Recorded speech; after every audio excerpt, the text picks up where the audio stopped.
കിൻസുക്കി എന്ന് നിങ്ങൾ കേട്ടിട്ടുണ്ടോ? കിൻസുക്കി അതായത് സ്വർണ്ണത്തരികൾ കൊണ്ട് ഈ സെറാമിക് പാത്രങ്ങളെ ഒരു പ്രത്യേകതരം പശ ഉപയോഗിച്ച് കൂട്ടിയോജിപ്പിച്ച് മനോഹരമായ വസ്തുക്കളാക്കി മാറ്റുന്നതിനെയാണ് കിൻസുക്കി എന്ന് പറയുന്നത്. ജപ്പാൻകാരുടെ ഒരു സാധനമാണ്. ഞാനിത് പറയാൻ കാരണം ഞങ്ങളുടെ തൊടുപുഴയിലുള്ള ഞങ്ങളുടെ അടുത്ത സുഹൃത്താണ് ജോജോ ചേട്ടൻ. ജോജോ അഗസ്റ്റിൻ എന്നാണ് പേര്. ജോജോ ചേട്ടൻ താമസിക്കുന്നത് ജപ്പാനിലാണ്. അപ്പം ജോജോ ചേട്ടന്റെ ഭാര്യയുടെ പേരാണ് കെയ്ക്കോ. അപ്പം അവരുടെ ദാമ്പത്യ ജീവിതം എന്ന് പറഞ്ഞാൽ നമുക്കെല്ലാവർക്കും ഒരു മാതൃകയാണ്. ജോജോ ചേട്ടൻ ജപ്പാനിലെ അറ്റ്സുഗി എന്ന് പറയുന്ന സ്ഥലത്ത് ഒരു 2 ഇന്ത്യൻ റെസ്റ്റോറൻറ്റുകളുണ്ട്. അത് നടത്തുക. വർഷങ്ങളായിട്ടൊരു 30 വർഷങ്ങൾക്ക് മുമ്പ് ജോജോ ചേട്ടൻ അവിടെ പോയതാണ്. അവരവിടെ ഈ കെയ്ക്കോസാനെ കല്യാണം കഴിച്ച് അവിടെ താമസമാക്കി. അങ്ങനെ അവർക്ക് 3 മക്കളുണ്ട്. സന്തോഷകരമായ ഒരു ദാമ്പത്യ ജീവിതം അവരുടെ. നമുക്ക് മാതൃകയാക്കാം അവരുടെ കുടുംബജീവിതം. അതുപോലെ പരസ്പര ബഹുമാനത്തോടും സ്നേഹത്തോടും കൂടി രണ്ടുപേരും പാർട്ട്ണർമാരായിട്ട് നല്ല 2 റെസ്റ്റോറൻറ്റ്, നല്ല അറിയപ്പെടുന്ന 2 റെസ്റ്റോറൻറ്റുകൾ നടത്തുകയാണ്. നമ്മുടെ ഇന്ത്യൻ ഫുഡ് എല്ലാം അവിടെ കിട്ടും. നമ്മുടെ ഇന്ത്യയിൽ നിന്നൊക്കെ ചെല്ലുന്ന, കേരളത്തിൽ നിന്നൊക്കെ ചെല്ലുന്നവർ ഒക്കെ ജോജോ ചേട്ടൻ്റെ ഹോട്ടലിൽ പോയി ഭക്ഷണം കഴിക്കാറുണ്ട്. അപ്പോൾ ഈ അടുത്ത നാളിലും ജോജോ ചേട്ടൻ ഇവിടെ വന്നിട്ടുണ്ടായിരുന്നു. അന്ന് ഞങ്ങൾ വാഗമണ്ണിൽ ഗ്ലാസ് ബ്രിഡ്ജ് കാണാനൊക്കെ പോയിട്ടുണ്ടായിരുന്നു ജോജോ ചേട്ടൻ. ഞാനത് വീഡിയോ ഒക്കെ ഇട്ടിട്ടുണ്ട്, അതിനകത്ത് ജോജോ ചേട്ടനെ കാണാം. എന്നാൽ ഈ വീഡിയോയുടെ അവസാനം ഞാൻ ജോജോ ചേട്ടൻ്റെ ഫാമിലിയുടെ ഫോട്ടോ ഇടാം കേട്ടോ. ജോജോ ചേട്ടൻ്റെ ദാമ്പത്യ ജീവിതം എന്ന് പറഞ്ഞിട്ടുണ്ടെങ്കിൽ പരസ്പര ബഹുമാനമാണ്. ഈ കിൻസുക്കി എന്ന് പറയും പോലെ തന്നെ.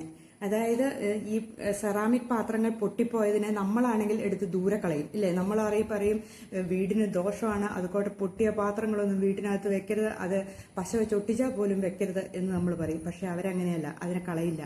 അതിനെ മനോഹരമായ ഒരു ഫ്ലവർ വേഴ്സായിട്ടോ അല്ലെങ്കിൽ എന്തെങ്കിലും ഒരു പാത്രമായിട്ടോ ഒരു മനോഹരമായിട്ട് അവരുടെ ഷോക്കേസിൽ സൂക്ഷിച്ചു വെച്ചേക്കും. അവരുടെ ദാമ്പത്യ ജീവിതം അതുപോലെ തന്നെയാണ്.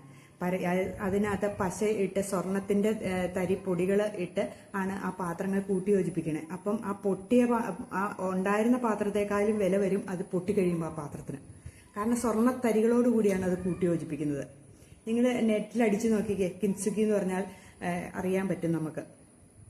അതുപോലെയാണ് ആ പളുങ്ക് പാത്രം പോലെ, ആ സെറാമിക് പാത്രം പളുങ്ക പോലെ സൂക്ഷിക്കുന്ന അവരുടെ ദാമ്പത്യ ജീവിതവും അങ്ങനെ തന്നെയാണ്.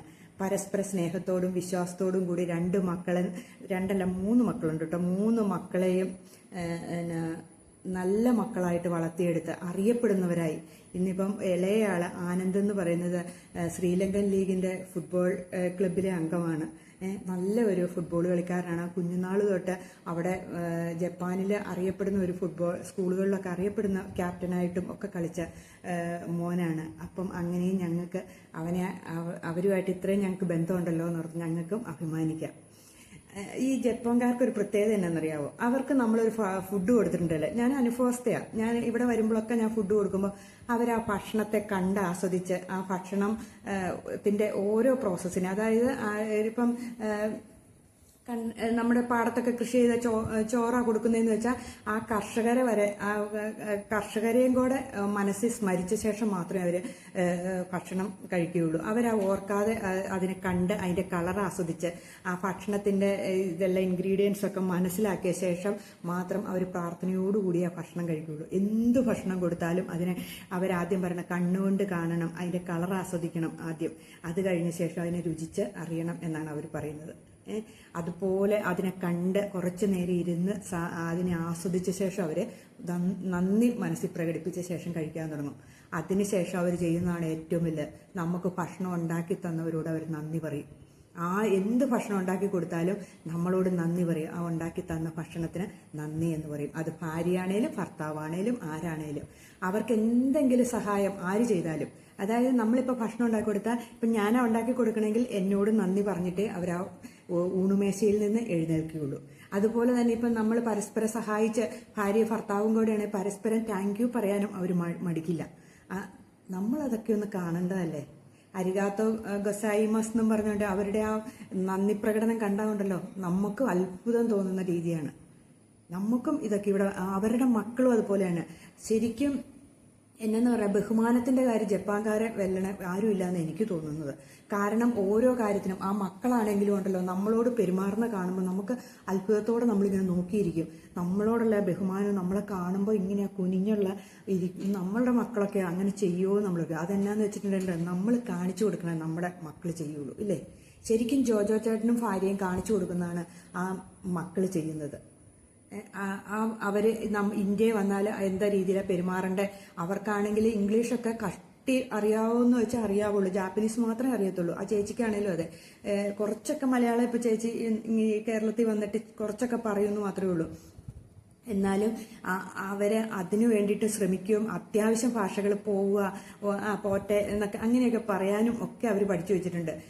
അവര് നമസ്തേ എന്നൊക്കെയുള്ള പറച്ചിലും ഒക്കെ കേട്ടാണ്ടല്ലോ, ശരിക്കും നമുക്ക് അത്ഭുതം തോന്നും.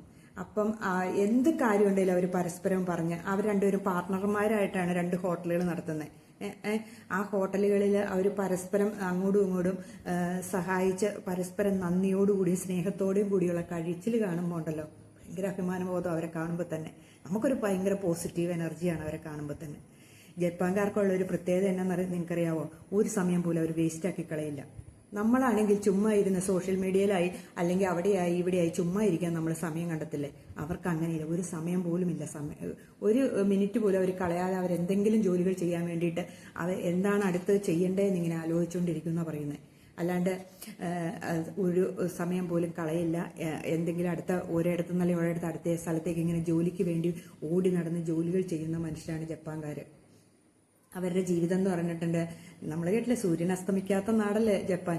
അപ്പം അവര് രാത്രി 2 മണിയൊക്കെ ആയാലും ചിലപ്പോൾ ജോജോ ചേട്ടൻ എണീറ്റിരിക്കുമായിരിക്കും, ഹോട്ടലിലും ഒക്കെ ആയിരിക്കും. അതുപോലെ കിടന്ന് അധ്വാനിക്കുന്ന മനുഷ്യരാണ് അവര്. അതുകൊണ്ടാണ് അവരുടെ ജീവിതത്തിൽ എല്ലാവിധ ഉയർച്ചയും ഐശ്വര്യവും ഉള്ളതെന്ന് ഞാൻ മനസ്സിലാക്കിയെടുത്തോളം. എല്ലാ കാര്യങ്ങളിലും നല്ല ബഹുമാനവും മര്യാദയും സംസാരവും ഒക്കെ ഭയങ്കര ശാന്തനായിട്ട് ആണ് ജോജോ ചേട്ടന്റെ സംസാരമൊക്കെ. ആർക്കും ഇഷ്ടപ്പെടുന്ന ഒരു വ്യക്തിത്വത്തിന്റെ ഉടമയാണ് ജോജോ ചേട്ടൻ. അങ്ങനെ ജോജോ ചേട്ടന്റെ അടുത്ത് പോകാൻ എൻ്റെ ഹസ്ബൻഡിനും ഒരു അനുഗ്രഹം കിട്ടി. അങ്ങനെ ഒരിക്കൽ ജപ്പാനിൽ പോയി കുറേ ദിവസം നിന്നിട്ടൊക്കെയാണ് വന്നത്. ജോജോ ചേട്ടന്റെ ഹോട്ടലിലും ഒക്കെ പോയി. അങ്ങനെ അപ്പം എനിക്കിത് പറയണമെന്ന് തോന്നി. നമ്മുടെ നാട്ടിലാണെങ്കിൽ നമ്മൾ ഒന്ന് ഓർത്ത് നോക്കി, ഒരു വാഹനത്തിൽ ഇരുന്നിട്ടുണ്ടോ ഒരാൾ ഓവർടേക്കോ അല്ലെങ്കിൽ ട്രാഫിക് ജാമിൽ പെട്ടു പോകുമ്പോൾ എന്തെങ്കിലും ഒരു തെറ്റ് കാണിച്ചിട്ടുണ്ടെങ്കിൽ നമ്മൾ ഗ്ലാസ് താത്തിയിട്ട് അടുത്തയാളെ ചീത്ത പറയുകയും അല്ലെങ്കിൽ ഒരു ക്യൂ പാലിക്കാൻ മടിക്കുകയോ ചെയ്യുന്ന ഈ നാട്ടിൽ മറ്റുള്ള രാജ്യങ്ങൾ നമ്മൾ കണ്ടു വളരണം. അവിടെയൊന്നും ഇങ്ങനെ ഒരു സ്വഭാവം പോലുമില്ല. അവര് ഇപ്പം ഞാൻ ജോജേട്ടൻ പറഞ്ഞു കേട്ടേക്കണാണ്, ഒരാളോട് നമ്മൾ വഴി ചോദിക്കുകയാണെങ്കിൽ ഒരു പോലീസുകാരനോടാണ് ചോദിക്കുകയാണെങ്കിലും അവർ ഭയങ്കര റെസ്പെക്റ്റോടു കൂടി നമ്മളെ സ്നേഹത്തോടു കൂടി ചേർത്ത് നിർത്തി വഴിയും പറഞ്ഞ് അവിടെ കൊണ്ടുവിടുമെന്നാണ് പറയുന്നത്. നമ്മളിവിടെ ഇതിലെ പോയാൽ മതിടാ എന്നൊക്കെ പറയില്ലേ, അങ്ങനെ ഒന്നും പറയില്ല. അവര് നമ്മളെ ചേർത്ത് നിർത്തി നമ്മളോട് ഇനി കൃത്യസ്ഥലം അവർക്ക് കൊണ്ടുവിടാൻ പറ്റുമെങ്കിൽ അവർ കൊണ്ടുവിടും, ഇല്ലെങ്കിൽ അവർ കൃത്യസ്ഥലം പറഞ്ഞു തരുമെന്ന് പറയുന്നത്. അത് തന്നെയല്ല, കുറച്ച് അടുത്തടുത്തടുത്ത് തന്നെ ഇങ്ങനെ പോലീസിന്റെ സഹായം നമുക്ക് എപ്പോൾ വേണമെങ്കിലും കിട്ടും. അങ്ങനെ ഒരു രാജ്യമാണ് ജപ്പാൻ. അതിനെ ബഹുമാനത്തോടു കൂടി, അങ്ങനെ ഓരോ സഹായങ്ങളും ബഹുമാനത്തോടു കൂടി കാണുന്ന ആൾക്കാർ ആണ് ജപ്പാൻകാർ എന്ന്. അപ്പം എൻ്റെ അവരെക്കുറിച്ചുള്ള അനുഭവകഥ നിങ്ങളോട് പറയണമെന്ന് വിചാരിച്ചു. ഒന്ന് പരിചയപ്പെടുന്ന പോലെ എൻ്റെ ജീവിതത്തിലെ എന്നെ ഒത്തിരി ചിന്തിപ്പിച്ച ഒരു വ്യക്തികളാട്ടോ ജോജോ ചേട്ടനും കേക്കോ സാനും. ഈ സാൻ എന്നുള്ള പറച്ചിൽ നമ്മൾ ബഹുമാനത്തോടു കൂടി പറയുന്നതെന്നാണ് പറയുന്നത്. ജപ്പാൻകാര് ബഹുമാനത്തോട് പറയുന്നത് സാൻ എന്നുള്ള, കേക്കോ സാൻ എന്നാണ് പറയുന്നത്. ജോജോ സാൻ എന്നൊക്കെയാണ് അവർ പറയുന്നത്, സാൻ കൂട്ടി പറയുന്നത്. അപ്പം അങ്ങനെ ഒരു കഥയാണിത്. ഈ വീഡിയോയുടെ അവസാനം ഞാൻ അവരുടെ ഫോട്ടോകൾ ഇടാം കേട്ടോ. ഒത്തിരി പേര് അറിയണവരുണ്ടായിരിക്കും ജോജോ ചേട്ടനെ, കാരണം ഈ വീഡിയോകൾ ഒത്തിരി പേര് കാണുന്നതല്ലേ. അപ്പം ജോജോ ചേട്ടനെ അറിയുന്നവരും ഒത്തിരി പേരുണ്ടായിരിക്കും. ഫേസ്ബുക്കിലൊക്കെ ഉണ്ട് ജോജോ ചേട്ടൻ കേട്ടോ. അപ്പം ഞാൻ ഈ വീഡിയോ ജോജോ ചേട്ടന് ഫാമിലിക്കും വേണ്ടി ഡെഡിക്കേറ്റ് ചെയ്തു.